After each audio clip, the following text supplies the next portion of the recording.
Assalamualaikum warahmatullahi wabarakatuh. Perkenalkan, nama saya Anggun Nur Imani, E2115401044, tingkat 2B Kebidanan Universitas Muhammadiyah Tasikmalaya. Di sini saya akan menjelaskan mengenai penjahitan laserasi perinem untuk mata kuliah Asuhan Kebidanan Persalinan dan Bayi Baru Lahir dengan dosen pengampu yaitu Ibu Sri Susilawati SST MK. Laserasi perinem merupakan robekan yang terjadi saat bayi lahir baik secara spontan maupun dengan menggunakan alat-alat tindakan. Robekan ini umumnya terjadi pada garis tengah dan biasa menjadi luas apabila kepala janin terlalu cepat keluar. Teknik penjahitan yang digunakan dalam menjahit laserasi perinem disesuaikan dengan keadaan ataupun kondisi luka dan tujuan penjahitan. Secara umum, teknik penjahitan ini dibedakan menjadi 3, yaitu yang pertama ada simple interrupted suture atau jahitan terputus ataupun jahitan satu-satu. Teknik penjahitan ini dapat dilakukan pada semua luka dan apabila tidak ada teknik penjahitan lain yang memungkinkan untuk diterapkan. Terbanyak digunakan karena sederhana dan mudah. Tiap jahitan disimpul sendiri. Dapat dilakukan pada kulit atau bagian tubuh lain dan cocok untuk daerah yang banyak bergerak karena tiap jahitan saling menunjang satu dengan yang lain. Digunakan juga untuk jahitan situasi. Cara jahitan terputus dibuat dengan jarak kira-kira 1 cm antar jahitan. Keuntungan jahitan ini adalah bila benang putus hanya satu tempat yang terbuka, dan bila terjadi infeksi luka cukup dibuka jahitan di tempat yang terinfeksi. Akan tetapi dibutuhkan waktu lebih lama untuk mengerjakannya. Teknik jahitan terputus sederhana dilakukan yaitu jarum ditusukkan jauh dari kulit sisi luka, melintasi luka dan kulit sisi lainnya, kemudian keluar pada kulit tepi yang jauh sisi yang kedua.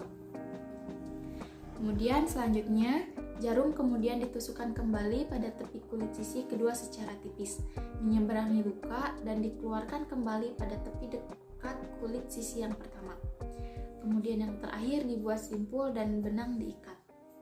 Kemudian teknik yang kedua adalah running suture atau simple continuous suture ataupun jahitan jelujur. Jahitan jelujur menempatkan simpul-simpul hanya pada ujung-ujung jahitan. Jadi hanya ada 2 simpul.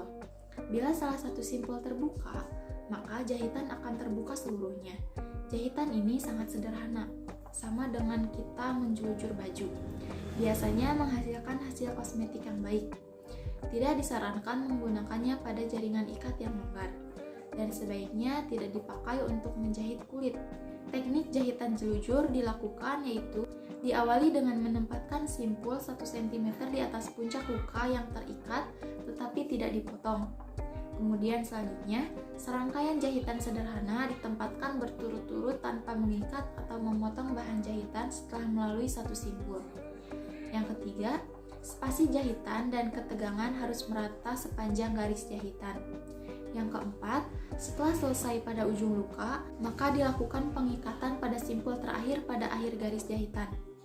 Yang kelima, simpul diikat di antara ujung ekor dari benang yang keluar dari luka ataupun penempatan jahitan terakhir. Yang ketiga ada teknik subcuticular continuous suture ataupun subcutis. Jahitan subcutis dilakukan untuk luka pada daerah yang memerlukan kosmetik, untuk menyatukan jaringan dermis ataupun kulit. Teknik ini tidak dapat diterapkan untuk jaringan luka dengan tegangan besar. Pada teknik ini, benang ditempatkan bersembunyi di bawah jaringan dermis, sehingga yang terlihat hanya bagian kedua ujung benang yang terletak di dekat kedua ujung luka. Hasil akhir pada teknik ini berupa 1 garis saja. Teknik ini dilakukan sebagai berikut, yaitu yang pertama, tusukan jarum pada kulit sekitar 1-2 cm dari ujung luka, keluar di daerah dermis kulit salah satu dari tepi luka. Kemudian yang kedua, benang dilewatkan pada jaringan dermis kulit sisi yang lain secara bergantian terus-menerus sampai pada ujung luka yang lain, untuk kemudian dikeluarkan pada kulit 1-2 cm dari ujung luka yang lain.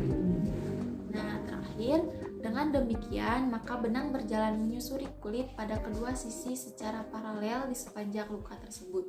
Sekian pembahasan mengenai penjahitan laserasi perineum. Semoga bermanfaat. Jika ada kritik ataupun saran bisa diajukan di kolom komentar. Terima kasih. Wassalamualaikum warahmatullahi wabarakatuh.